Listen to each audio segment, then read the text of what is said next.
अच्छा छात्रों, फिर से हम जय जय मातृभूमि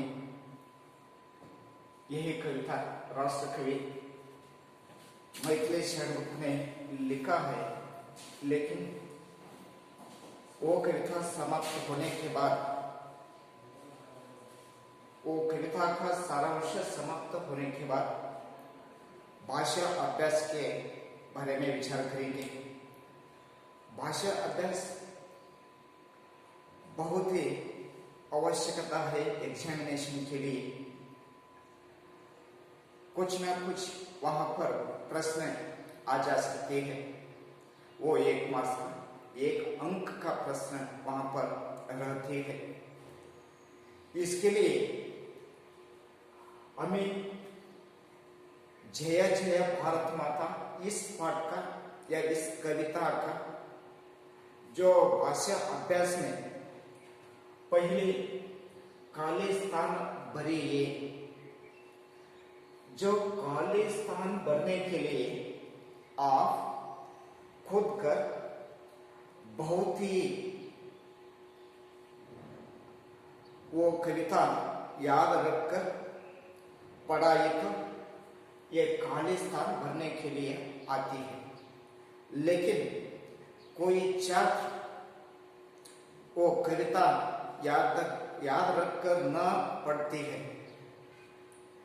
वही छात्र को, वही विद्यार्थियों को खाली स्थान या रिक्त स्थान भरने के लिए बहुत ही मुश्किल आती है। इसके लिए कविता पढ़ाने के समय में हमें याद रखकर पढ़ाने तो या पढ़ाई तो जरूर होती है। वही एक खालिस्तान में पहला है भारत की हिया डैश डैश है। हिया का अर्थ है हृदय। हिया का अर्थ क्या है? हृदय। भारत का हिया डैश डैश है। यही रिक्त स्थान या खाली स्थान भरने के लिए आपको यहाँ पर वो कविता है, कविता में यही लय है, यही वाक्य है। भारत का हिया ऊंचा है। ऊंचा का अर्थ क्या है? ऊंचा का अर्थ विशाल है। ऊंचा का अर्थ हाइट नहीं। ऊंचा का अर्थ इस कविता में क्या होती है? विशाल होती है। इसके लिए भारत की हिया, भारत का हृदय विशाल है, जो यहाँ पर शब्द ऊंचा आ जा सकती है। यहाँ पर भारत का हिया ऊंचा है। यहाँ पर क्या लिखना चाहिए? ऊंचा लिखना चाहिए। और दूसरा एक है दिल में डैश डैश दबाकर रखता हमको डैश डैश। दिल में डैश डैश, दिल में यहाँ पर रिक्त स्थान है या खाली जगह है। वो खाली जगह में एक शब्द भरना चाहिए। वो खाली जगह में या खाली स्थल में या खाली स्थान में क्या लिखना चाहिए? दूसरा नंबर आग दबाकर। क्या लिखना चाहिए? यहाँ पर आग दबाकर, यहाँ पर आग लिखना चाहिए। आग दबाकर रखता हमको हरा भरा। क्या लिखना चाहिए? यहाँ पर दूसरा रिक्त स्थान में हरा भरा लिखना चाहिए। और तीसरा है डैश डैश चिरकाल रहे। चिरकाल इमॉर्टल। चिरकाल का अर्थ है अमर, या इंग्लिश में हमें कहा जा सकती है इमॉर्टल। डैश डैश चिरकाल रहे, डैश डैश चिरकाल रहे। यहाँ पर एक खाली स्थान है और रिक्त स्थान है। यहाँ पर क्या लिखना चाहिए? चंद्र सूर्य। चंद्र सूर्य चिरकाल रहे। Yes, okay. देखो तीसरा का रिक्त स्थान में क्या लिखना चाहिए? चंद्र सूर्य। भारत का हिया ऊंचा है। यहाँ पर ऊंचा लिखना चाहिए। और दिल में यहाँ पर आग दबाकर रखता हमको हरा भरा। और इसके साथ तीसरा क्या है, डैश डैश चिरकाल रहे, डैश डैश चिरकाल रहे। यहाँ पर क्या लिखना चाहिए, चंद्र सूर्य चिरकाल रहे, चंद्र सूर्य यहाँ पर लिखना चाहिए, यहाँ पर आग लिखना चाहिए, यहाँ पर हरा भरा लिखना चाहिए, यहाँ पर ऊंचा लिखना चाहिए। इसी तरह जो खालिस्तान का पर ये शब्द का ये भाग का जो क्वेश्चंस है आपके पास, वो क्वेश्चंस को यहाँ पर निगदित रूप से आप लिखना चाहिए। फिर से एक बार, ऊंचा और आग, हरा भरा और चंद्र सूर्य, याद रखिए छात्रों। और चौथा क्वेश्चन है, वो चौथा में क्या है, नमूने के अनुसार तुकांत शब्द लिखिए। नमूने यहाँ पर दिया है, एक एग्जाम्पल, एक उदाहरण दिया है, वो नमूने के अनुसार स्नेह भरा, हरा भरा, यहाँ पर अनुसार तुकांत एक शब्द आती है। तुकांत का अर्थ जो है अंत्य पदों या अंत्यानुसार, कन्नड़ में कहा जा सकती है अंत्यानुसार, अंत्य पदಗಳು ಅಂತ ನಾವು ಕನ್ನಡದಲ್ಲಿ ಹೇಳ್ತೀವಿ। जो इसी तरह नमूने के अनुसार तुकांत शब्द लिखिए। तुकांत का अर्थ क्या है, तुकांत का अर्थ अंत्यप्रास हमें कहा जा सकती है, अंत्यप्रास। जो अंत्यप्रास है वो अंत्यप्रास आपकी कविता है जय जय भारत माता, उसमें क्या है, अंत्यप्रास का शब्द है, अंत्यप्रास है। अंत्यप्रास रखकर मैथिली शरण गुप्त ने वो कविता लिखी है, लेकिन वहां पर वो पद्य में, वो कविता में अंत्यप्रास किसको हमें कहा जा सकती है, अंत्यप्रास या लास्ट वर्ड, इंग्लिश में क्या कहती है, लास्ट वर्ड। लास्ट जो अंतिम पदा रहते हैं ना, वो अंतिम पदा पहले एक साल में, पहली एक पंक्ति में लास्ट वर्ड क्या है, लास्ट पद क्या है, उसी तरह दूसरे ही लाइन में या दूसरे ही साल में वही तरह एक पद आती है। जो पहले साल में क्या पद है वही रूप से यहाँ पर दूसरा साल में भी, दूसरा पंक्ति में भी वहाँ एक शब्द आ जा सकती है, उसको हमें क्या कहती है, अंत्यप्रास कहती है। फिर से एक बार हमें पद के बारे में जो देखेंगे, पद में क्या है या कविता के बारे में विचार करेंगे। जो कविता में इसमें है क्या है, तेरा, तेरा एक लास्ट वर्ड है, तेरा एक लास्ट वर्ड है और उसी तरह बरा है, लेकिन यहाँ पर रा है ना, इसके लिए वो रा तेरा और बरा शब्द है ना, वो अंत्यप्रास है। क्या है, वो अंत्यप्रास है। और यहाँ पर दबाकर बहाकर एक अंत्यप्रास है, दबाकर एक है और बहाकर एक है, यहाँ पर कर और कर शब्द आती है, यही को हमें अंत्यप्रास कहते हैं। जो यहाँ पर फिर से देखिए, आता माता, क्या है, यहाँ पर आता एक शब्द है, माता एक शब्द है, ता शब्द दोनों ही लाइन, दोनों ही ये सांझ है ना, वो सांझ में आती है। इसी तरह ता प्रत्यय है ना, इसके लिए आता माता क्या हो सकती है, हमें तुकांत कह जा सकती है। तुकांत का अर्थ क्या है, तुकांत का अर्थ अंत्यप्रास, अंत्य पदों। और फिर से एक बार देखिए, तेरा बरा और दबाकर बहाकर, यहाँ पर तेरा बरा आ जा सकते हैं ना, उसी तरह दबाकर बहाकर, यहाँ पर आता माता। और इसके साथ साथ यहाँ पर और दूसरे स्टांजा में क्या है, यहाँ पर धरती पर है आम फले और कितने सुंदर बाग फले, यहाँ पर ले शब्द है, यहाँ पर क्या है, ले फले शब्द है और यहाँ पर फले शब्द है, जो अंत्यप्रास हमें कहती है। और लास्ट वर्ड में बी, यहाँ पर एक अंत्यप्रास का शब्द है नाता माता। यहाँ पर लास्ट एक दो स्टांजे है ना, वो दो स्टांजे में भी नाता एक शब्द है और इसके साथ माता है। नाता माता किस तरह का शब्द होती है, ये अंत्यप्रास का शब्द होता है। और तीसरा स्टांजा में फिर से हम विचार करेंगे, तीसरा स्टांजा में क्या है, यहाँ पर मिले एक शब्द है और मिले का वही रूप से पद कहीं भी नहीं मिलती है, इसके लिए मिले जो अंत्यप्रास का पद नहीं है। फिर एक बाहर से हमें देखता है लास्ट दो लाइन है, दो स्टांजा है, गाथा माता। गाथा माता क्या है, ये अंत्यप्रास, ये तुकांत का शब्द है। तुकांत का अर्थ हो गए ना, तुकांत का अर्थ क्या है, लास्ट वर्ड जो मैच करना चाहिए। लास्ट वर्ड क्या है, पहला साल में या पहला पंक्ति में वही रूप की ही तरह दूसरी ही स्टांजा में पद आ सकता है। इसके लिए ये पदों को हमें क्या कहते हैं, तुकांत नाम से पुकारते हैं, तुकांत नाम से कहते हैं।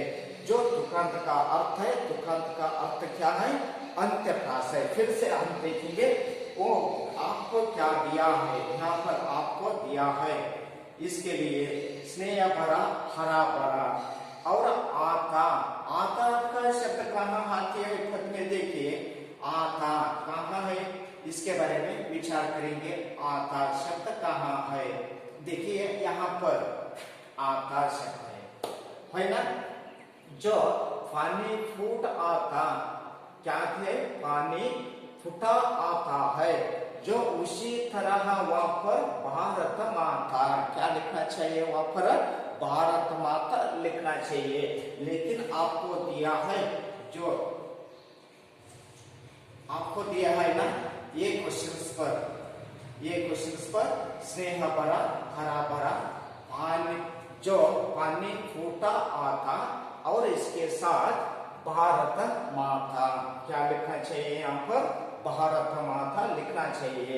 और फले एक शब्द है, दूसरे यहाँ पर फले है ना, जो यहाँ पर फले, जो फले का आगे शब्द क्या लिखना चाहिए, यहाँ पर फले एक शब्द है, जो शब्द को आप क्या लिखना, वहां पर क्या लिखना चाहिए। अंत्यप्रास किस तरह आती है, देखेंगे फिर से एक बार। आपको फले कहाँ मिलती है, वो शब्द आपकी पद्य में या आपकी कविता में, जो फले, आम फले, यहाँ पर फले है ना, यहाँ पर फले, जो पहले साल में आम फले है और यहाँ पर एक लाइन है, वो लाइन पर बाव फले। यही शब्द आपको याद रखकर वहां लिखना चाहिए, आम फले और बाव फले। जो आपके क्वेश्चंस के तरफ जाएंगे हम, यहाँ पर आपका क्वेश्चन है फले, आम फले और यहाँ पर बाव फले, लेकिन वहां पर दिया है, जो पद्य भाग में या कविता में दिया है, इसलिए किसके लिए आम फले और बाव फले लिखना चाहिए। और नाता एक शब्द आती है, जो नाता दिया है तीसरा नंबर, चौथा क्वेश्चन में क्या है, तीसरा नंबर नाता है। वो नाता का जो अंत्यप्रास क्या है, अंत्यप्रास के बारे में विचार करते तो अंत्यप्रास तुम्हें याद रखकर कविता पढ़ने तो यहाँ पर लिखना ही मुश्किल नहीं आता है, लेकिन वहां पर पद्य के बारे में हमें फिर से वापस चलेंगे। जो पद्य में इस तरह है, क्या है वो पद्य में कहाँ है, नाथा शब्द कहाँ है, देखिए नाथा शब्द यहाँ पर कहाँ है, और वो टूटे कभी न नाता, यहाँ एक शब्द है, नाता एक शब्द है ना, और उसके साथ ही इसकी तरह रूप कहाँ है, भारत माता है, जो कभी न नाता, नाता का अर्थ क्या है, रिलेशन, जो संबंध। फिर यहाँ पर कभी न नाता, आपको वर्ड क्या दिया है, वहां पर नाता दिया है, जो अब क्या लिखना चाहिए, यहाँ पर अंत्यानुसार या अंत्यप्रास का शब्द यहाँ तुकांत का शब्द माता है, इसके लिए कभी न नाता ये शब्द को हमें क्या लिखना चाहिए? यहाँ पर आपको दिया है ना, आपको क्या दिया है? नाता दिया है। जो नाता का शब्द क्या होती है? भारत माता, बिकॉज वहां पर नाता और माता आती है। नाता माता क्या है? वो तुकांत वर्ग है, वो अंत्यप्रास का वर्ग है, अंत्यप्रास का शब्द है, इसके लिए यहाँ पर वही लिखना चाहिए। और क्या यहाँ पर कविता में पांचवा क्वेश्चन है, आपको पांचवा क्वेश्चन इस तरह है जो आप बहुत ही याद रखकर यहाँ क्वेश्चन पढ़ो, लेकिन बहुत ही ध्यान से। कविता में बह बहकर पानी आता का प्रयोग हुआ है। यस, कविता में क्या है? बह बहकर पानी आता का प्रयोग वहां पर हुआ है, कविता में ये वर्ड है। और उसी प्रकार निम्नलिखित शब्दों में से सही शब्द चुनकर वाक्य पूर्ण कीजिए। यहाँ पर बह बहकर पानी आता, बह बहकर शब्द है ना, वो पानी किस तरह आती है? बह बहकर रीति से आती है। यहाँ पर यह शब्द जोड़ सकी है, बह बहकर पानी आता है, पानी का आने वालों का जो रीति है वो रीति किस तरह है? बह बहकर की तरह है। ये सोच के समझ में आ गया? पानी किस तरह बहती है, पानी किस तरह आती है, पानी बह बहकर आती है, वही इस तरह आपकी कविता में प्रयोग हुआ है। उसी तरह यहाँ पर शब्द दिया है, यहाँ पर आपको शब्द दिया है, गिर गिर कर और मीट मीट कर, सुन सुन कर, देख देख कर, ये शब्द दिया है। किसी तरह बह बह कर पानी का जो आवाज, पानी आने वालों का जो शब्द है, जो रीति है, वो रीति किस तरह है? बह बह कर की तरह है। बह बह कर पानी की जो आने वालों की, पानी का जो बहना की क्या हुए वहां पर वह बह बह कर शब्द जोड़ सकी है। उसी तरह यहाँ पर आपको वर्ड दिया है, शब्द दिया है। गिर गिर कर एक शब्द है, मीट मीट कर दूसरा शब्द है, सुन सुन कर तीसरा शब्द है, देख देख कर तीसरा शब्द है। लेकिन यहाँ पर प्रश्न दिया गया है, क्या है? बालक डैश डैश सीखता है।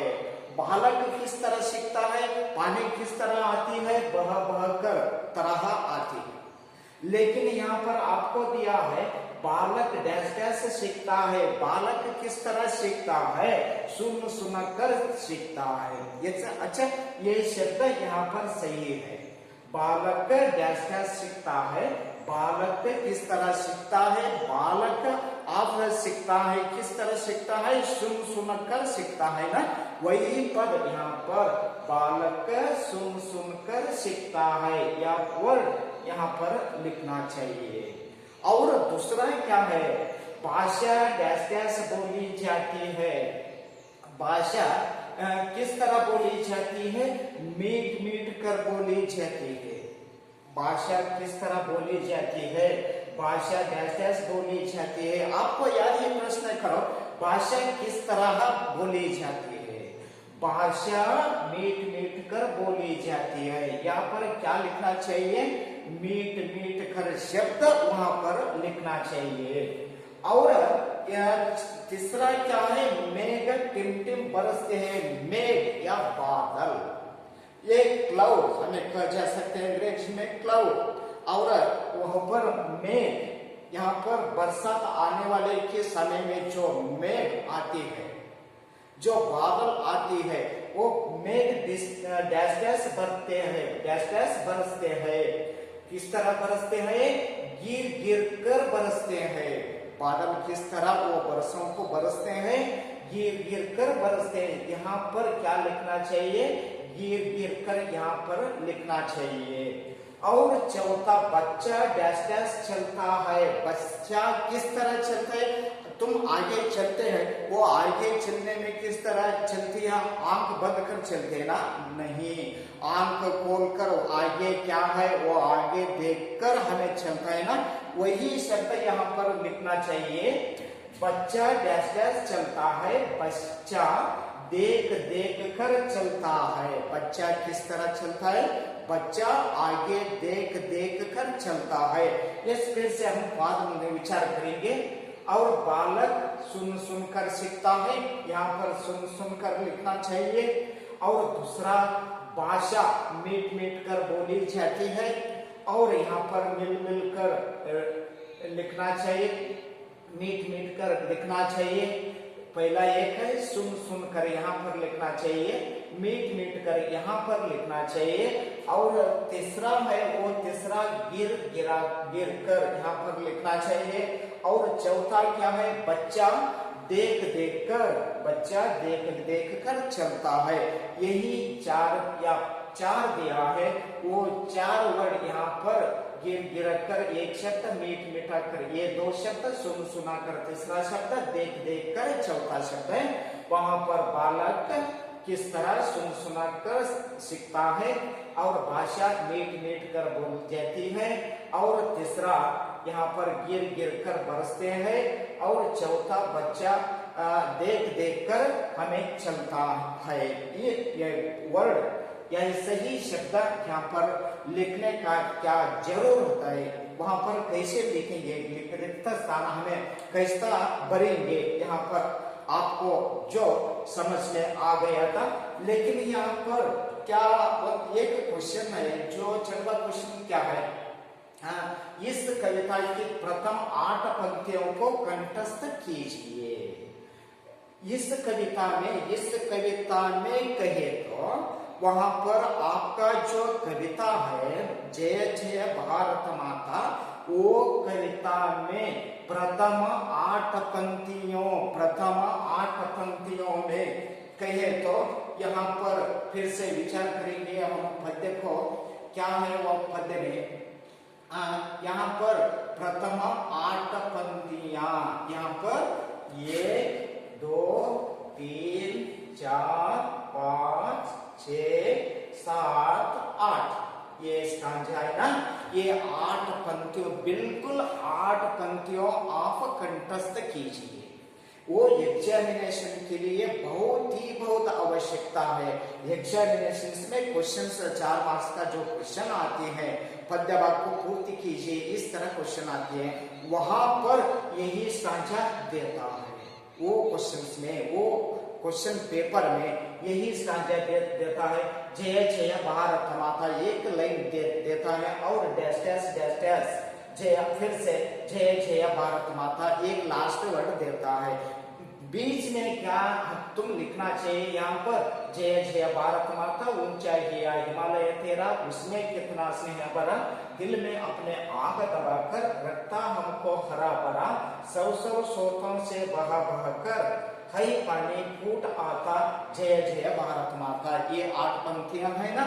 जरूरत आपको 8 पंक्तियां, प्रथम खंडों की 8 पंक्तियां जो कंठस्थ करने, तो आपको लाभ हो सकता है। लेकिन कोई छात्र प्रथम 8 पंक्तियां नहीं कंठस्थ करता है, वो छात्रों को एग्जामिनेशन में या परीक्षा में जो लिखने के लिए बहुत ही मुश्किल आ जाती है। वो 4 मार्क्स का दूर रहता है वो बालक। वो 4 मार्क्स पाने के लिए, वो 4 मार्क्स हम पाने के लिए क्या करना चाहिए? अवश्य या जरूरत रूप से ये प्रथम देने वाली जो 8 पंक्तियां है, वो 8 पंक्तियां आप कंठस्थ कीजिए। और इसके साथ फिर से क्या क्वेश्चन आए देखेंगे। वहां पर यहाँ पर क्या हुआ है? इस कविता कंठस्थ प्रथम 8 पंक्तियों को कंठस्थ कीजिए क्वेश्चन से। प्रथम आपको अभी इतना क्या हो गई है, आप देख सकी है। प्रथम कंठस्थ 8 लाइन या 8 पंक्तियों, कौन कौन 8 पंक्तियां है, कहाँ है, उसके बारे में हमें बता सकी है। लेकिन यहाँ पर अनुरूपता कहिए तो पहली 2 शब्द एक अनुरूपता जुड़ी हुआ है। यहाँ पर सागर किस तरह है? सागर विशाल है। सागर किस तरह है? सागर विशाल है। और हिमालय वहां पर विशाल नहीं है। हिमालय क्या है? ऊंचा है। यहाँ पर हिमालय बहुत ही ऊंचा है। और अंधकार अंधेरा, और पवित्र यहाँ पर शब्द है पावन, और इसके साथ आम धरती, कमल कहाँ पर है पानी, और इसके साथ सूर्य सूरज है, चंद्र चांद। यही शब्द आपको बहुत ही इंपॉर्टेंट है, लेकिन बाद में क्या हो सकते हैं उसके बारे में विचार करेंगे। Thank you.